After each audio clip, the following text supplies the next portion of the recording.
ఇప్పుడు no cost cough syrup తో 60 రూపాయల విలువ గల ఇన్హేలర్ పూర్తిగా ఉచితం. దెబ్బకి దగ్గు జలుబు మాయం. సింగరేణి కార్మికులకు దసరా పండుగ కానుకిచ్చింది సర్కార్. దసరా బోనస్ ప్రకటించారు ముఖ్యమంత్రి రేవంత్ రెడ్డి. సంస్థకు వచ్చిన లాభంలో 34% కార్మికులకు బోనస్ గా ఇవ్వాలని సర్కార్ నిర్ణయించింది. దీపావళికి మరొక బోనస్ ఇస్తామని కార్మికుల్లో ఉత్సాహం నింపారు ముఖ్యమంత్రి రేవంత్ రెడ్డి. తెలంగాణలోని సింగరేణి కార్మికులకు పండగ ముందే వచ్చింది. ప్రతి ఏడులానే ఈసారి కూడా కార్మికులకు దసరా బోనస్ ప్రకటించింది ప్రభుత్వం. రేవంత్ రెడ్డి ముఖ్యమంత్రి అయ్యాక కాంట్రాక్టు కార్మికులకు బోనస్ ఇస్తుంది ప్రభుత్వం. అందులో భాగంగానే రెగ్యులర్ కార్మికులు ఒక్కొక్కరికి 1,95,610 రూపాయల బోనస్ ప్రకటించింది సర్కార్. కాంట్రాక్టు కార్మికులకు ఒక్కొక్కరికి 5,500 రూపాయలు బోనస్ ఇస్తామన్నారు. గత ఏడాది రెగ్యులర్ కార్మికులకు 5,000 చొప్పున ఇవ్వగా ఈసారి 500 పెంచారు. మొత్తంగా 41,000 పర్మనెంట్ కార్మికులకు, 30,000 మంది కాంట్రాక్టు కార్మికులకు దసరా పండుగ కానుకను ముఖ్యమంత్రి రేవంత్ రెడ్డి ప్రకటించారు. గత ఏడాది ఇచ్చిన దానికంటే ఈ ఏడాది బోనస్ పెంచింది ప్రభుత్వం. పనులన్నీ పోగా సింగరేణి సంస్థకు నికరంగా 6,394 కోట్లు లాభం వచ్చింది. అయితే సంస్థ విస్తరణ కోసం 4,034 కోట్లు పెట్టుబడిగా పెట్టాలని నిర్ణయించింది. మిగిలిన 2,360 కోట్లలో 34% కార్మికులకు బోనస్ ఇవ్వనున్నారు.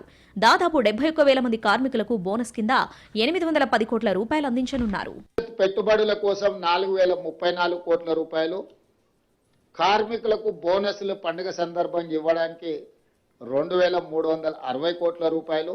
ఇవి 41,000 పర్మనెంట్ కార్మికుల కోసం ఈ బోనస్. కాంట్రాక్ట్ కార్మికులకు కూడా 5,500కు పెంచి 30,000 మంది కార్మికులకు దాదాపుగా 819 కోట్ల రూపాయలు ఈ కాంట్రాక్టు కార్మికులకు కూడా ఈ పండుగ సందర్భంగా బోనస్ ఇవ్వాలని మా ప్రభుత్వం నిర్ణయం తీసుకున్నది. సింగరేణి తెలంగాణకు ఆత్మ వంటిదన్నారు ముఖ్యమంత్రి రేవంత్ రెడ్డి. రాష్ట్రంలో అతిపెద్ద ప్రభుత్వ రంగ సంస్థ అని గుర్తు చేశారు.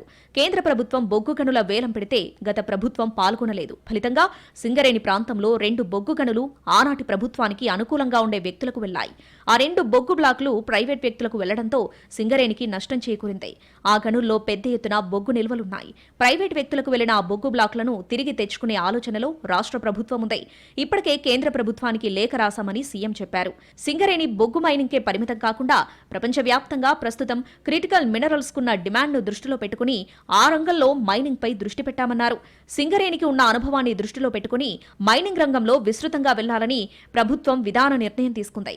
కర్ణాటకలో కాపర్, గోల్డ్ మైనింగ్ కు సంబంధించి టెండర్లు పిలవగా సింగరేణి సంస్థ దక్కించుకుంది. ఆ గనులను అన్వేషించి తవ్వకాలు చేపట్టి వాస్తవ నిల్వలు గుర్తిస్తుంది. భవిష్యత్తులో ఈ మైన్స్ దక్కించుకున్న వారు గని జీవితకాలం 35% రాయల్టీ సింగరేణి సంస్థకు చెల్లించాల్సి ఉంటుంది. సింగరేణిని విస్తరించేందుకు పీడబ్ల్యూసీ, ప్రైస్ వాటర్ కూపర్, కేపీఎంజీ వంటి సంస్థలను కన్సల్టెన్సీలుగా పెట్టుకున్నట్టు తెలిపారు. దేశంలో గానీ ప్రపంచంలో గానీ క్రిటికల్ మినరల్స్ కి పెద్ద ఎత్తున డిమాండ్ ఉంది కాబట్టి ఆ క్రిటికల్ మినరల్స్ కోసం భారతదేశం కూడా ఒక ప్రయారిటీ అంగంగా తీసుకొని ముందుకు పోతా ఉంది కాబట్టి అత్యంత ఎక్స్పర్టైజ్ మైనింగ్ యాక్టివిటీస్లో ఉన్నటువంటి సింగరేణి కాలనీస్ ఈ క్రిటికల్ మినరల్స్ మైనింగ్లో కూడా విస్తరింపచేసే విధంగా ముందుకు పోవాలని దీనికి సంబంధించి ఒక విధానపరమైన నిర్ణయం తీసుకొని బోర్డుకు కూడా తగు సూచనలు చేయడం జరిగింది. భవిష్యత్తులో సింగరేణి జెండాను రెపరెపలాడించి తలమానికంగా నిలబెట్టాలనే ఆలోచన ఉందని ప్రభుత్వం తెలిపింది. సింగరేణి తల్లిలాంటిదని అరచేతిలో పెట్టుకుని కాపాడుకోవాలన్నారు ముఖ్యమంత్రి. కార్మికులకు మరో కానుక కూడా ప్రకటించారు. దీపావళికి ముందు మరో బోనస్ ప్రకటిస్తామని ముఖ్యమంత్రి రేవంత్ రెడ్డి హామీ ఇచ్చారు.